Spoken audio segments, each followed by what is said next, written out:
안녕하세요. 성경플러스입니다. 오늘은 창세기 6장에 나오는 네피림에 관한 이야기를 함께 살펴보겠습니다. 네피림 이야기는 인류 초기의 역사 가운데서 가장 중요한 전환점의 역할을 하고 있습니다. 그 이유는 하나님께서 왜 인류 전체를 홍수로 심판하시게 되었는가를 보여주는 말씀이기 때문입니다. 세상은 네피림 이야기를 단순히 고대 전설이나 혹은 거인 이야기 정도로 치부를 합니다. 그러나 네피림 이야기는 단순히 옛날의 신비한 사건이 아니라 오늘날에도 우리들에게 깊은 영적 교훈을 주는 말씀입니다. 창세기 3장에서 아담과 하와는 하나님의 말씀을 어기고 선악과를 따먹게 됩니다. 처음에는 한 개인의 불순종이었습니다. 그러나 그 죄는 곧 형제 살인으로 이어지게 됩니다. 창세기 4장에 나오는 가인이 동생 아벨을 죽인 사건입니다. 그 후 가인의 죄는 그의 후손들에게 본격적으로 뿌리를 내리게 됩니다.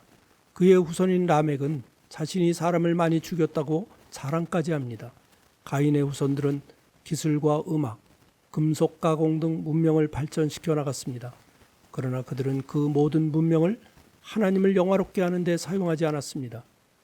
오직 인간의 욕망과 교만을 채우는 데만 사용이 되는 하나의 도구였던 것입니다. 이렇게 인간의 죄는 한 개인과 가정에서 그리고 사회 전반으로 퍼져나가기 시작합니다. 그리고 결국 하나님은 그러한 인간의 모습을 보시면서 이렇게 선언을 하십니다. 창세기 6장 5절 여호와께서 사람의 죄악이 세상에 가득함과 그의 마음으로 생각하는 모든 계획이 항상 악할 뿐임을 보시고 하나님은 땅 위에 사람 지으셨음을 한탄하시면서 마음에 근심하셨다고 기록이 되어 있습니다. 인간의 죄는 개인에서 끝나지 않습니다. 죄는 가정과 사회와 문화 전체를 뒤엎으며 확산하는 특징을 갖고 있습니다. 오늘날도 마찬가지입니다. 이 정도는 괜찮겠지 하며 방치한 작은 죄는 결국 가정을 무너뜨리게 합니다. 더 나아가 사회를 병들게 하고 교회를 무기력하게 만듭니다. 그러므로 우리는 작은 죄라도 가볍게 여기지 말아야 함을 배우게 됩니다. 창세기 6장에는 네피림과 관련한 세 가지 핵심적인 단어가 등장을 합니다. 첫 번째로 하나님의 아들들이라는 단어입니다. 창세기 6장 2절에 보면 하나님의 아들들이 사람의 딸들의 아름다움을 보고 자기들이 좋아하는 모든 여자를 아내로 삼았다고 말씀하고 있습니다. 성경에서 하나님의 아들들이라는 표현은 여러 의미로 사용이 되고 있습니다. 욥기에서는 천사들을 지칭하기도 합니다.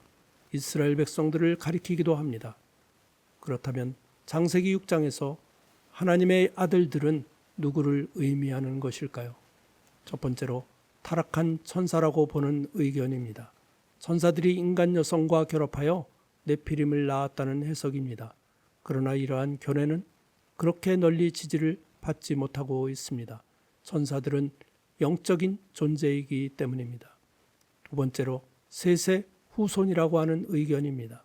경건한 셋의 후손들이 가인의 세속적 후손들과 혼인하여 신앙의 순교를 이뤘다고 보는 해석입니다. 이러한 견해는 교회의 역사 속에서 가장 널리 지지받은 해석입니다. 초대 교부들과 종교 개혁자들도 이러한 입장을 많이 따랐습니다. 세 번째는 권력자 왕족론입니다. 고대 근동의 왕들이 신적 권위를 내세워 여인들을 마음대로 취하고 폭정을 일삼았다는 해석입니다.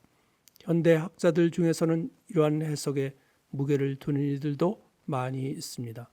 이 세 가지 해석은 각자가 의견이 다르기는 하지만 중요한 공통점 하나를 가지고 있습니다. 그것은 바로 인간이 하나님의 뜻을 버리고 욕망과 권력을 따라 살았다는 사실입니다. 이것이 바로 네피림 시대의 죄악이었던 것입니다. 두 번째로 사람의 딸들이 나옵니다. 여기서 사람은 특정 인물을 가리키는 것이 아니라 인류 전체를 의미한다고 볼 수가 있습니다. 물론 사람의 딸들을 가인 후손의 딸들로 보는 견해도 있습니다. 그러나 여기에서 사람의 딸들은 모두가 타락한 인류 전체를 의미한다고 볼 수가 있습니다. 세 번째로 네피림이라고 하는 단어입니다. 네피림이라고 하는 말은 떨어지다라는 뜻의 히브리어에서 유래된 말입니다. 이는 타락한 자 폭군, 괴력자라는 의미가 있습니다. 70인역에서는 네피림을 거인들로 번역을 하고 있습니다. 그러나 성경은 네피림의 키나 체격에 관심이 있는 것이 아니라 그들의 교만과 폭력성에 관심을 갖고 있습니다. 네피림이라는 말은 힘을 앞세우고 명성을 추구하였지만 결국 하나님의 심판을 피할 수 없었던 존재들을 가리키는 말이었던 것입니다. 그렇다면 홍수 심판 이전의 사람들은 어떠한 사람들이었을까요? 성경은 그들은 자기들이 좋아하는 대로 행하였다고 기록하고 있습니다. 그들의 죄는 하나님의 뜻을 무시하고 자기 욕망을 기준으로 살았던 죄입니다.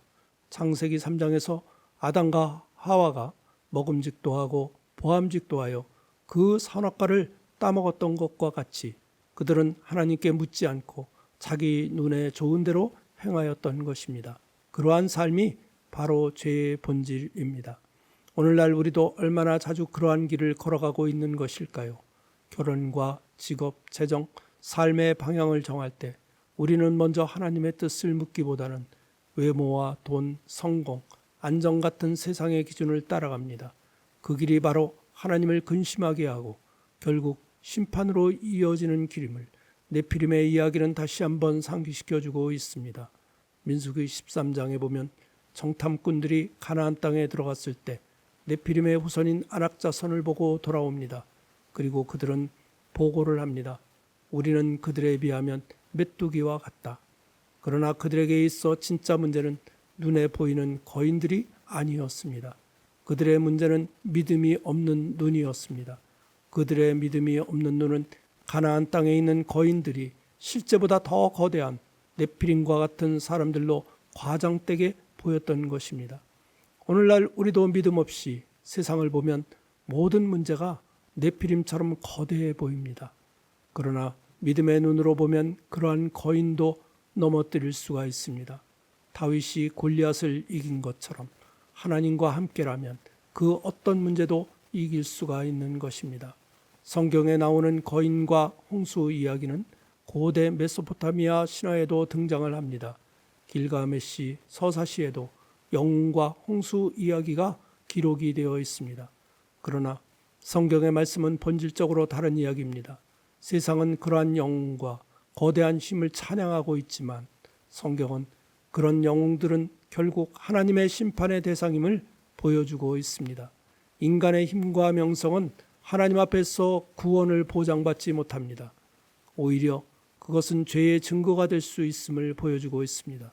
성경은 오직 하나님의 은혜와 구원만이 참된 희망인 것을 강조하고 있는 것입니다. 창세기 6장 6절에 보면 땅 위에 사람 지으셨음을 한탄하사 마음에 근심하셨다고 기록이 되어 있습니다. 이것은 하나님이 인간처럼 감정에 휘둘린다는 뜻이 아닙니다. 인간의 죄가 하나님의 창조 질서를 심각하게 파괴하였음을 보여주는 표현입니다. 그러나 하나님은 곧바로 심판하지 않으십니다. 하나님은 120년이라고 하는 시간을 기다려 주셨습니다. 사람들이 회개하고 돌아오기를 기다려 주셨습니다. 그 기간 동안 노아는 하나님과 동행하며 방주를 준비하였습니다. 이것은 하나님의 공의와 동시에 은혜를 보여주는 말씀입니다. 하나님은 죄를 심판하시는 분이지만 동시에 회개할 시간을 주시는 분이십니다. 오늘날도 마찬가지입니다. 세상은 죄악으로 가득하지만 여전히 구원의 문은 열려 있습니다. 은혜의 방주, 곧 예수 그리스도 안으로 들어가는 자는 구원을 얻을 것입니다. 지금까지 살펴본 네피림 이야기는 오늘 우리에게 몇 가지 교훈을 주고 있습니다. 첫 번째로 작은 죄를 가볍게 여기지 말라는 것입니다. 죄는 개인에서 시작해 가정과 사회와 문화 전체로 확산이 되기 때문입니다. 둘째로 믿음의 눈으로 세상을 보라는 교훈입니다. 정탐꾼들이 믿음 없이 가나안을 바라봤을 때 모든 것이 네피림처럼 보였습니다. 그러나 여호수아와 갈렙은 하나님의 약속을 붙잡았기에 두려워하지 않았습니다.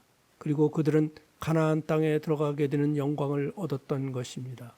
세 번째로 노아처럼 하나님과 동행하라는 것입니다. 노아는 당대의 의인이었고 하나님과 동행을 하였습니다. 세상이 아무리 죄악으로 물들어도 한 사람의 믿음이 하나님의 구원을 경험하게 되는 것을 보게 됩니다. 오늘 우리도 세상과 타협하지 않고 하나님과 동행해야 함을 보여주고 있습니다. 네피림 이야기는 단순한 신화가 아니라 죄가 절정에 이른 시대와 그에 대한 하나님의 심판을 보여주는 이야기입니다. 인간이 하나님의 뜻을 버리고 자기 욕망을 따라 살면 반드시 심판이 따른다는 이야기입니다. 그러나 하나님은 심판 가운데에서도 구원의 길을 열어주시는 분이십니다. 노아가 방주 안에서 구원받은 것처럼 오늘 우리도 예수 그리스도 안에서 구원을 얻을 수가 있습니다. 세상은 여전히 힘과 명성을 자랑하지만 그것은 결국 무너질 것입니다. 오직 하나님과 동행하는 삶만이 영원히 남게 될 것입니다. 우리 모두 노아처럼 믿음으로 하나님과 동행하며 세상 속에서 거룩함을 지켜내는 모든 성도님들이 되시기를 간절히 기도합니다. 아멘.